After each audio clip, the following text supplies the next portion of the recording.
You ever think about taking a vacation in orbit? Sounds ridiculous, right? Well, when the Space Needle here in Seattle was built in 1962, back at the dawn of the space age, lots of people thought they would soon be taking trips just like that. Of course, it hasn't quite worked out that way. It cost about $500 million just to take the space shuttle out for a spin. Kind of an expensive vacation, isn't it? One, please. Thank you.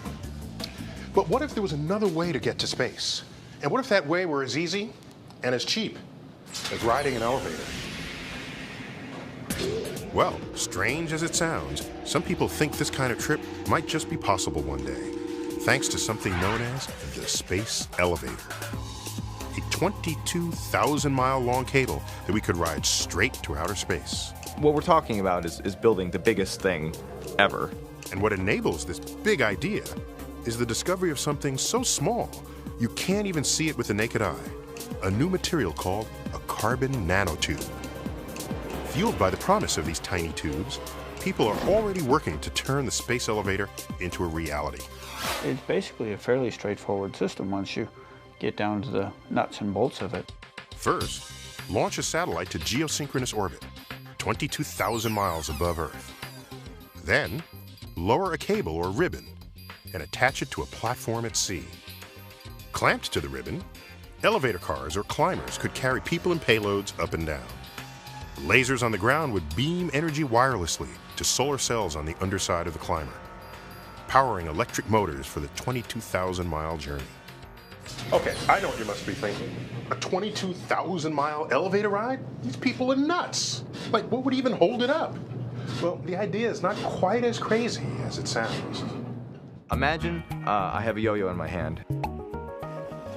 As you spin the yo-yo around, the body of the yo-yo is thrust outward, and the string connecting you to the yo-yo is held taut. Well, this is the same principle that would keep the space elevator up. We're basically making a planet-sized yo-yo.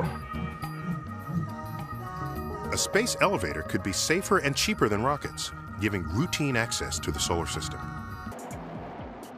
Now, if you think the whole idea of an elevator to space sounds like science fiction, you're right. It was popularized in the late 1970s in a sci-fi novel called The Fountains of Paradise by Arthur C. Clarke. At last, we can build the space elevator, and then we will have a stairway to heaven, a bridge to the stars. But as long as people have dreamed of building that bridge to the stars, no material existed to make a cable that's strong enough. That is, until we found that one of nature's most common atoms, carbon, was leading a secret life. I wouldn't say carbon is promiscuous. I would just say it's very open-minded. Carbon atoms just love to form extremely strong chemical bonds with one another. We knew they could be arranged in a lattice to form diamond, or in sheets to form graphite. But until recently, we had no idea they could also form tiny spheres called buckyballs, and tiny tubes called carbon nanotubes. Much stronger and lighter than steel, and able to conduct electricity, these cylinders of pure carbon have been called a wonder material, a new building block that might be used in everything from electronics to airplanes. But as a space elevator cable, carbon nanotubes have some big problems.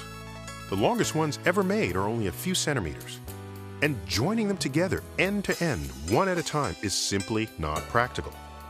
So how would we ever use these tiny tubes to make a cable that's 22,000 miles long? Deep in the heart of Texas, scientists are taking a different approach to assembling carbon nanotubes. It's the dream of the future, but it's an achievable dream. To make a batch of carbon nanotubes, bake a silicon plate coated with iron particles at 1,300 degrees Fahrenheit in a special oven. Then add a dash of acetylene, a gas that contains carbon. When acetylene comes in contact with the iron, it releases its carbon atoms, which assemble, as seen here, into nanotubes. When the plate comes out, it's coated with a black soot that contains trillions of carbon nanotubes, all aligned vertically in what Ray Bachman calls a forest. Think of a bamboo forest. But unlike a real bamboo forest, the trees in a nanotube forest tend to stick together, thanks to a faint force operating at the nanoscale, called the van der Waals force. It's sort of like magnetism, So when you pull one nanotube out, you pull its neighbors, and then they pull out their neighbors. Pulling a whole row of nanotubes from the forest on the left, they can draw out a ribbon of pure carbon nanotubes, held together by nothing but the van der Waals force. This ribbon is less than 1,000th the thickness of a human hair, and it's stronger than steel. But can nanotube ribbons ever be made strong enough for a space elevator cable? That is an unresolved question. But in science and technology, I've learned just never use the word. But will we ever take a ride in a real space elevator? I think it's crazy, but I still think it's possible. And I think it's something that if we can do it, we should do it. Well, one thing's for sure. We've got a long way to go before that happens. But who knows? Perhaps someday technology will catch up with our imaginations and take the space elevator out of the realm of science fiction once and for all.